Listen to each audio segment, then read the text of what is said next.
একটা রাত ইবাদত করলে আপনি হাজার হাজার মাসের নেকি পাচ্ছেন।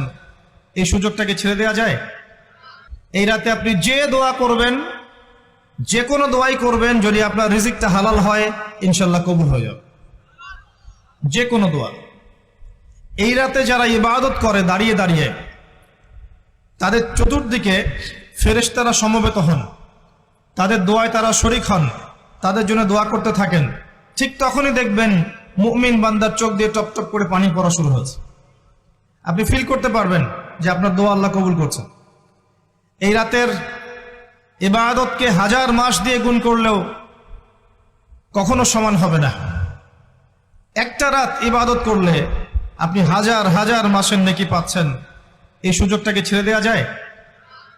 কবে এই রাত স্পেসিফিকলি বলা যাবে না, 27 তারিখেই স্পেসিফিকলি বলা যাবে না যে 21-এর রাতেই, 23-এর রাতেই বা 25-এর রাতেই, নির্দিষ্ট করে বলার কোনো সুযোগ নাই। ইন্না আনজালনাহু ফি লাইলাতুল কদর, নিশ্চয়ই আমি কোরআনকে নাজিল করেছি লাইলাতুল কদরে, ভাগ্য রজনীতে। ওয়ামা আদরাকা মা লাইলাতুল কদর, হে নবী মুহাম্মদ সাল্লাল্লাহু আলাইহি ওয়াসাল্লাম, আপনি কি জানেন লাইলাতুল কদর কি জিনিস? লাইলাতুল কদরি খায়রুম মিন আলফি শাহর, লাইলাতুল কদর হচ্ছে হাজার মাসের চাইতে উত্তম। এখানে গাণিতিকভাবে ব্যাখ্যা করতে যাবেন না 1000 মাস সমান সমান কত বছর হয়, ব্যাপারটা এমন নয়। এখানে আধিক্য বোঝানো হয়েছে। হাজার হাজার মাস ইবাদত করলে যে নেকি হয়, এক রাত ইবাদত করলে সে নেকি হয়ে যাবে ইনশাআল্লাহ। এই রাতে কি হয়? স্পেশাল তানাজ্জালুল মালাইকাতু ওয়ার রূহ, এই মাসে আল্লাহর পক্ষ থেকে আল্লাহর ফেরেশতারা নেমে আসেন। কোথায় নেমে আসেন? পৃথিবীতে। তাদের সর্দার হিসেবে থাকেন জিবরাইল আলাইহিস সালাম। তানাজ্জালুল মালাইকাতু ওয়ার রূহু ফিহা বিইذনি রাব্বিহিম, আল্লাহর রবের আদেশে তারা এই কাজটা করেন। মিন কুল্লি আমর, প্রত্যেকটা বিষয়ের ফয়সালা হয় এই রাতে। আপনার আমার তাকদীর লেখা হয়েছে আসমান জমিন সৃষ্টির 50,000 বছর আগে। আপনার আমার তাকদীর লেখা হয়েছে আসমান জমিন সৃষ্টির 50,000 বছর আগে। আল্লাহ পাক সমস্ত সৃষ্টির তাকদীর লিখেছেন প্রথম দফায়। দ্বিতীয় দফায় তাকদীর লেখা হয়েছে যখন আমার আপনার রূহ আমাদের মায়ের গর্ভে ছিল 4 মাস 10 দিন বয়স। ওই সময় আল্লাহর পক্ষ থেকে ফেরেশতা আসেন, এসে লিখে দেন তার হায়াত, তার রিজিক, সে সৌভাগ্যবান না দুর্ভাগ্যবান। এরপর রূহটাকে ফুঁকে দেন, বাচ্চা নড়াচড়া শুরু করে। এর আগ পর্যন্ত পেটের মধ্যে বাচ্চা নড়াচড়া করে না। যখন রূহটা ফুঁকে দেওয়া হয় তারপর থেকে বাচ্চা নড়াচড়া শুরু করে। দ্বিতীয় দফায় তাকদীর লেখা হয়। এরপরে তৃতীয় দফা লেখা হয় এই লাইলাতুল কদরে, যে আগামী 1 বছর কি হবে, আপনি কি করবেন, অর্থাৎ 1 বছরের বাজেট প্রণয়ন করা হয় প্রত্যেক লাইলাতুল কদরে। তানাজ্জালুল মালাইকাতু ওয়ার রূহ ফিহা বিইذনি রাব্বিহিম মিন কুল্লি আমর। এই রাতের আরেকটা বৈশিষ্ট্য হচ্ছে সালামুন হিয়া হাত্তা মাতলাইল ফজর, ফজর পর্যন্ত এই রাতে শান্তি শান্তি শান্তি শান্তি প্রশান্তি বজায় থাকে। এই রাতে আপনি যে দোয়া করবেন, যে কোনো দোয়াই করবেন, যদি আপনার রিজিকটা হালাল হয় ইনশাল্লাহ কবুল হয়ে যাবে। যে কোনো দোয়া। এই রাতে যারা ইবাদত করে দাঁড়িয়ে দাঁড়িয়ে, তাদের চতুর্দিকে ফেরেশতারা সমবেত হন, তাদের দোয়ায় তারা শরীক হন, তাদের জন্য দোয়া করতে থাকেন। ঠিক তখনই দেখবেন মুমিন বান্দার চোখ দিয়ে টপ টপ করে পানি পড়া শুরু হয়েছে। আপনি ফিল করতে পারবেন যে আপনার দোয়া আল্লাহ কবুল করছেন। এই রাতের ইবাদতকে হাজার মাস দিয়ে গুণ করলেও কখনো সমান হবে না। একটা রাত ইবাদত করলে আপনি হাজার হাজার মাসের নেকি পাচ্ছেন। এই সুযোগটাকে ছেড়ে দেওয়া যায়? কবে এই রাত স্পেসিফিকলি বলা যাবে না, 27 তারিখেই স্পেসিফিকলি বলা যাবে না যে 21-এর রাতেই, 23-এর রাতেই বা 25-এর রাতেই, নির্দিষ্ট করে বলার কোনো সুযোগ নাই। নবী সাল্লাল্লাহু আলাইহি ওয়াসাল্লাম লাইলাতুল কদর পেয়েছেন এবং ওই রাতে বৃষ্টি হচ্ছিল। তিনি সেজদা করছেন, তার কপালের মধ্যে মসজিদে নববীর যে মাটি আছে এই মাটির কাদা লেগেছিল। তখন কিন্তু মসজিদ টাইলস ফিটিং ছিল না, মাটির মসজিদ থেকে নবী সাল্লাল্লাহু আলাইহি ওয়াসাল্লাম বিশ্ব পরিচালনা করেছেন।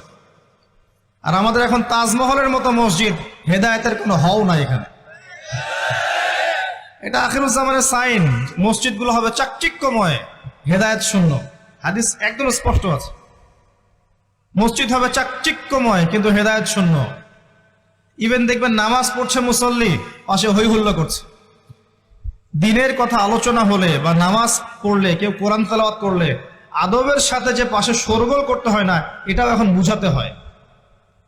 বুঝাতে গিয়ে যদি আপনি এই আয়াত তেলাওয়াত করেন, লাহুম কুলুবুন লা ইয়াফকাহুনা বিহা, কিছু মানুষকে আল্লাহ পাক কলব দিয়েছেন বোঝে না। ওয়া লাহুম আযানুন লা ইয়াসমাউনা বিহা, কিছু মানুষকে আল্লাহ পাক কান দিয়েছেন শোনে না।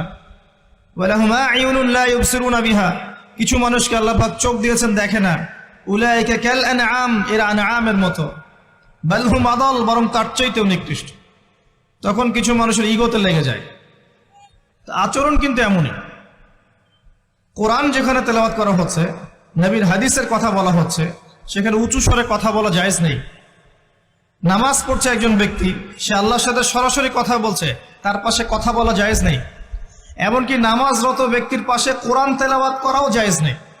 আমি কথা কি বুঝতে পারছেন? একজন ব্যক্তি নামাজে দাঁড়িয়েছে, আল্লাহর সাথে কথা বলছে, পাশে আপনি কোরআন তেলাওয়াত করতে পারবেন না জোরে জোরে। মনে মনে করতে হবে, করতে চাইলে মনে মনে করতে হবে। অনেক সময় মসজিদের ভিতরে দেখবেন নামাজ পড়া হচ্ছে, শোরগোল করছে। নবী সাল্লাল্লাহু আলাইহি ওয়াসাল্লাম বলেছিলেন, আখিরুজ জামানে, তিরমিজিতে আছে হাদিসটা, আখিরুজ জামানে ইসলামের নামটুকু থাকবে, ইসলামের প্রকৃত বিষয়গুলো থাকবে না। কোরআনের মাসহাফ থাকবে, যে মাসহাফ, কোরআনের মাসহাফটা থাকবে, এর শিক্ষাগুলো থাকবে না। মসজিদগুলো হবে চাকচিক্যময় কিন্তু মসজিদ হবে হেদায়েত শূন্য। আর চতুর্থ লাইনটা আরো ভয়ঙ্কর। 4 নম্বর লাইনে গিয়ে নবীজি বলেছেন সাল্লাল্লাহু আলাইহি ওয়াসাল্লাম, আসমানের নিচে জমিনের উপরে আল্লাহর সবচেয়ে নিকৃষ্ট সৃষ্টি হবেন এক শ্রেণীর আলেম, যাদের থেকে ফিতনা ছড়াবে এবং তাদের দিকেই ফিতনা ফিরে আসবে। তিরমিজির মধ্যে হাদিসটা আছে, যে কোনো আলেমকে জিজ্ঞাসা করে এটা কোন শ্রেণীর আলেম, এটা বোঝার জন্য আপনার পিএইচডি করার দরকার নাই। যারা দিনকে দুনিয়ার বিনিময়ে বিক্রি করেছে, তারাই সেই শ্রেণীর আলেম। যারা সত্য কথা বলতে ভয় পেয়েছে, তারাই সেই শ্রেণীর আলেম। যারা সত্যকে মিথ্যার সাথে মিশ্রিত করেছে, তারাই সেই শ্রেণীর আলেম। এবং যারা ইসলামের নামে উম্মাকে শতদা বিভক্ত করে দিয়েছে, এরাই সেই শ্রেণীর আলেম। নবী করিম সাল্লাল্লাহু আলাইহি ওয়াসাল্লাম বলেছেন, লাইলাতুল কদর আমি পেয়েছি, কপালে কাদামাটি ছিল, বৃষ্টি হচ্ছিল, তার মানে ওই রাতে বৃষ্টি হতে পারে, ওই রাতে বৃষ্টি হতে পারে। লাইলাতুল কদরের আলামত, রাতের বেলা বৃষ্টি হতে পারে। বৃষ্টি হয়েছে, তিনি নামাজ পড়েছেন, কপালের মধ্যে কাদা লেগেছিল, তিনি বের হয়েছেন, সাহাবীদেরকে বলবেন কোন রাতটা লাইলাতুল কদর, আজকের রাতটা লাইলাতুল কদর, এটা বলতে বের হয়েছেন। বের হয়ে দেখছেন দুজন মুসলিম আপোষে ঝগড়া করছে। লিসেন টু মি, দুজন মুসলিম আপোষে ঝগড়া করছে। আমরা বলি না যে মুসলিমদের মাঝে ইখতিলাফগুলো রহমত, আমরা বলি না? দুজন মুসলিম আপোষে ঝগড়া করছে, এই কাজটার কারণে আল্লাহ রাব্বুল আলামিন নবী সাল্লাল্লাহু আলাইহি ওয়াসাল্লামের হৃদয় থেকে এই কথাটাকে তুলে নিলেন। তিনি আর বললেন না এক্স্যাক্টলি কোন রাতে লাইলাতুল কদর ছিল, তিনি বলতেই বেরিয়েছিলেন যে কোন রাতে লাইলাতুল কদর ছিল। আমাদের ইখতিলাফের কারণে আমরা সেই নির্দিষ্ট রাতটাকে হারিয়ে ফেলেছি। তবে এর মধ্যেই খায়ের আছে, এর মধ্যেই কল্যাণ আছে। আরবিতে একটা প্রবাদ আছে, কুল্লু শার ইউজাদু ফিহিল খায়র, প্রত্যেকটা অকল্যাণের পিছনেই কোনো না কোনো কল্যাণ আছে। নির্দিষ্ট করে বলে দিলে আমরা বাকি রাতগুলো জাগতাম না।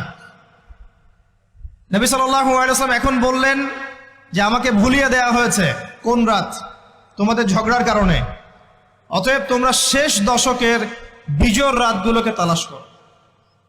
শেষ দশকের বিজোড় রাত বলতে 21-এর রাত, 23-এর রাত, 25, 27, 29, এই 5টা রাতের যে কোনো একটা লাইলাতুল কদর।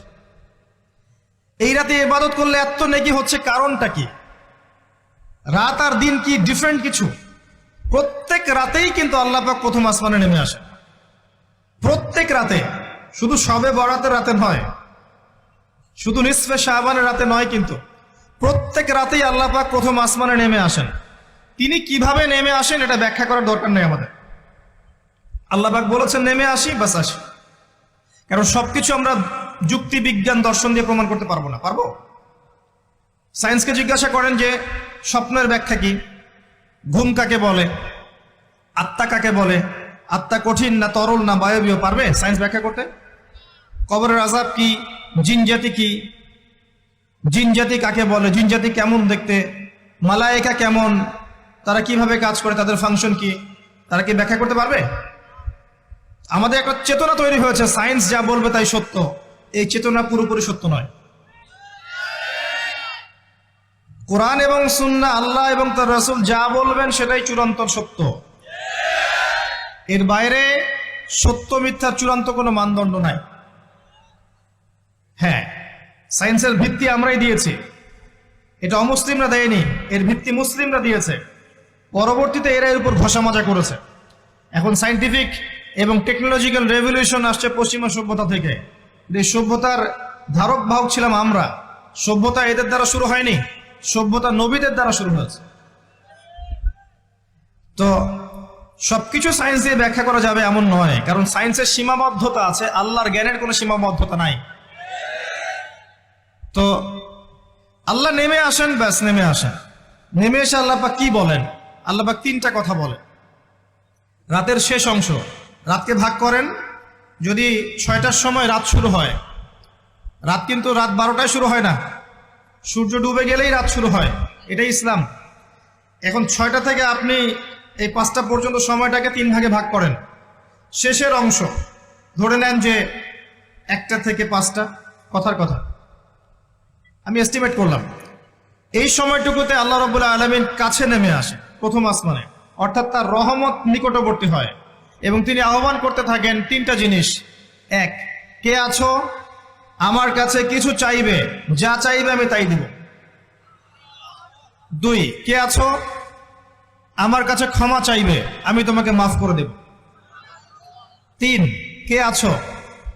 কে আছো আমাকে ডাকবে, আমি তোমার ডাকে সাড়া দেব।